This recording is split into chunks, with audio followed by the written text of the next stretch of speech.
है G24 पर। फुटकर आतिशबाजी विक्रेता संघ की बैठक हुई संपन्न। विधायक प्रवीण पाठक ने सुनी फुटकर आतिशबाजी विक्रेताओं की समस्याएं।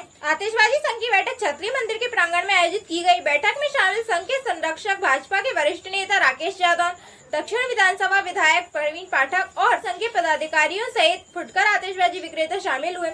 इन विक्रेताओं ने संघ के सदस्यों के सामने अपनी मुख्य समस्याएं त्योहार खत्म होने के बाद शेष बची हुई आतिशबाजी यानी कि मैगजीन को रखने के लिए स्थान उपलब्ध कराने की मांग सामने रखी। एक बार जरूर आप सब लोगों को बोलना चाहिए। मुझे बहुत अच्छे से याद है कि जब मात्र इकलौता ऐसा संस्थान है कि चाहे कौशल वाजपेयी जी हो, चाहे हरीश दीवान जी हो, चाहे पंकज जी हो, कि जब भी जनादेश के सामने बात हुई है, आपके पीठ पीछे भी आपके हक की लड़ाई उतनी निडरता से। मैं हरीश दीवान साहब को एक बात याद दिलाना चाहता हूँ और बहुत माफी और विनम्रता के साथ बोलना चाहता हूँ। मामा जी को शायद याद होगा, कौशल भाई साहब को भी याद होगा, पंकज भाई को भी याद होगा कि पिछली बार जब कलेक्ट्रेट में बैठक हुई थी तो सारे विषयों पर लगभग सारी सहमति प्रशासन के द्वारा बना ली गई। एक विषय जिसको बहुत मजबूती से पिछली बार आप लोगों ने रखा था कि मेले के बाद हमें जो पटाखे रखने के लिए अलग से मैगजीन एक जगह बनानी होती है, उसके लिए ग्वालियर प्रशासन से हमको देर की आवश्यकता है। जहां तक मुझे याद है उस मीटिंग में तय हो गया था कि जगह प्रशासन देगा, उसकी कार्रवाई आप लोगों को आगे करनी है। अब उसके बाद क्या हुआ मैं नहीं जानता, फिर हम लोग प्रयास करेंगे। अब तो मामा जी की सरकार है, तालियां बजनी चाहिए। बात सरकार होना अलग बात है, पर सरकार में प्रभावी नेतृत्व होना अलग बात है। तो सरकार में भी प्रभावी भी हैं, असरदार भी हैं, समझदार भी हैं। जहां आपको लगे कि आवश्यकता है तो साथ चलने के लिए भी तैयार हूं। जब आप जहां कहेंगे वहां खड़ा रहने के लिए भी तैयार हूं। मेरा हालांकि अभी आतिशबाजी संघ में उतना गौरवशाली इतिहास नहीं है, 2 ही साल हुए हैं, पर जैसा कौशल भाई का गौरवशाली इतिहास सुना, मामा जी का सुना, तो सुनकर अच्छा लगता है और इनसे प्रेरणा भी मुझे मिलती है कि आगे निरंतरता के साथ आपके साथ खड़ा रहना है।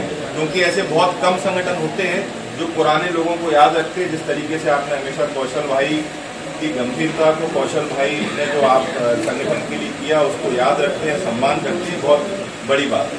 हमेशा की तरह इस बार भी हमारा प्रयास है दीपावली के समय पर जिस प्रकार से आतिशबाजी जो विक्रेता है उनकी पूरी दुकानों पर लगा रहता है, उसकी व्यवस्था ठीक और सुचारू तरीके से, क्योंकि कोरोना काल रहा है, आर्थिक रूप से भी हमारे व्यापारी भाई बहुत कम से कम संसाधनों में ज़्यादा से ज़्यादा कैसे व्यवस्था प्रदान कर सकते हैं, कैसे व्यापारी सोशल डिस्टेंसिंग मेंटेन कर सकते हैं, इस विषय में ये बैठक कर रहे हैं।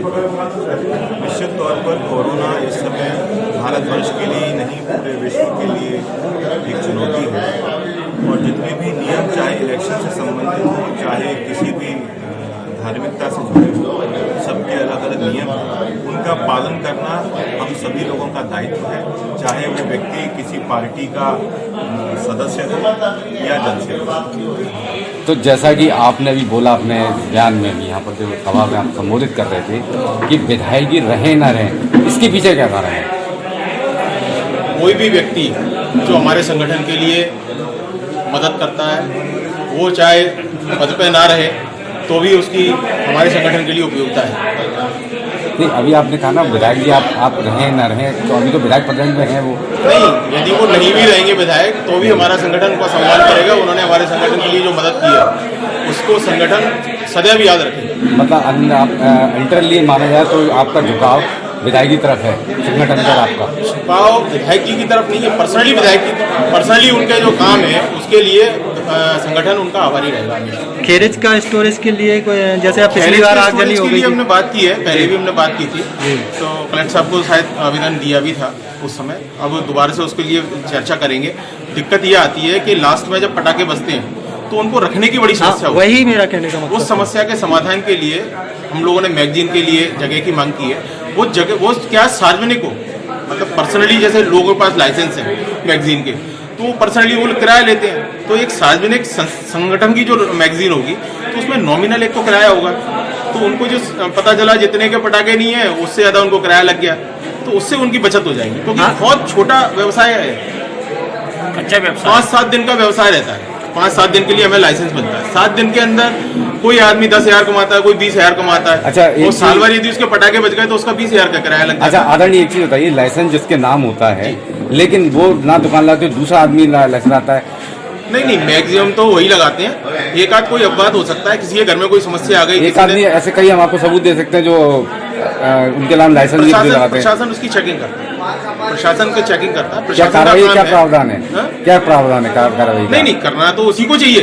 जैसे वो नहीं करता कोई दूसरा पाएगा, क्या यदि तो गवर्नमेंट के नियम है, उन नियम के हिसाब से उसके ऊपर कार्रवाई होती है। लाइसेंस कैंसिल हो जाता है, एडीएम जाते हैं, एसडीएम जाते हैं, जांच होती है। यदि वो नहीं पाया जाता तो लाइसेंस कैंसिल हो जाता है। आज भी बैठा मिलता है। भाई यदि कभी ऐसा भी होता है आदमी बाथरूम करने भी जाता है, 24 घंटे यदि दुकान खुली रहती है, तो कई बार ऐसी दिक्कत भी आती है, आदमी चला गया। लेडीज है इतनी भारी भरकम है।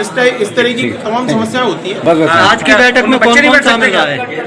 मैं हमारे यहाँ बैठक में अध्यक्ष जी, हमारे क्या बोलते हैं संरक्षक श्री राकेश यादव जी, क्षेत्रीय विधायक श्री प्रवीण पाठक जी, रमेश सेन जी, हरीश दीवान जी, पंकज जायसवाल जी और हमारे सभी दुकानदार बंधु।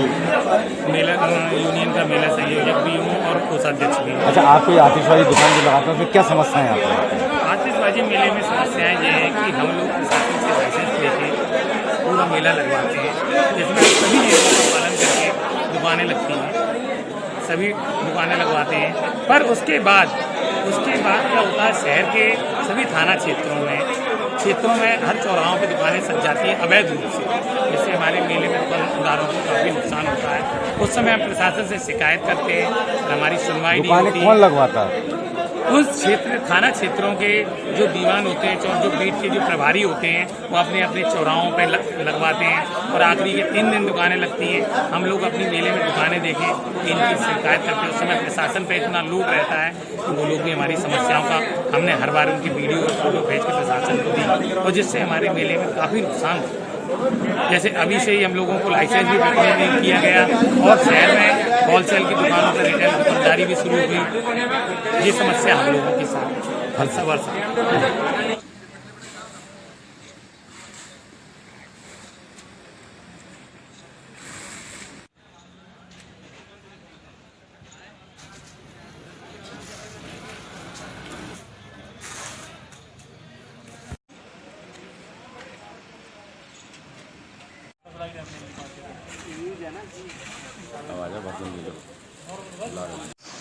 थोड़ी है तो अध्यक्ष जी से बात करिए, हमारे जो है यहाँ के अध्यक्ष जी हैं विकास जी से बात करिए, तो आपको बताएंगे उनको परमिशन मिलेगी।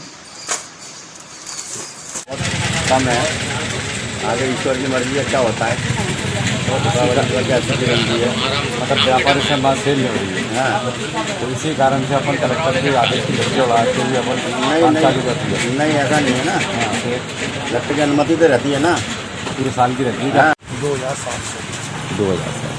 अच्छा विशाल जी, एक जानकारी दीजिए कि क्या कलेक्टर का आदेश आ चुके हैं दुकान खोलने के आपके?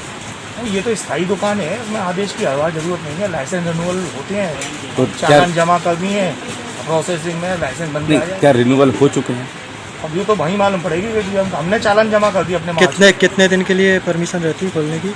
स्थायी लाइसेंस है, 12 महीने खोल के बेचते हैं। 12 महीने खोल सकते हैं। स्थायी लाइसेंस है, नहीं। स्थायी लाइसेंस है, स्थायी लाइसेंस में उसका 12 महीने 300 दिन। चलिए, आप रिन्यूअल होते हैं ये तो आप मानते हैं, रिन्यूअल 2 साल में होते हैं ना। तो आपके रिन्यूअल होके आदेश तो आने चाहिए तभी।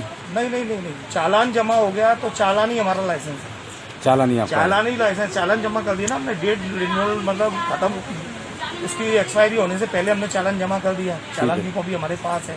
अब वो उनका वो है कि वो कितने दिन में, वैसे तो 30-40 दिन में दे देते हैं। इस बार वो कोविड की वजह से बिजी हैं तो शायद नहीं कर पाए, बाकी धंधा तो हम 12 महीने कर सकते हैं। आज की रिपोर्ट में बस इतना ही, फिर मिलेंगे, तब तक के लिए नमस्कार।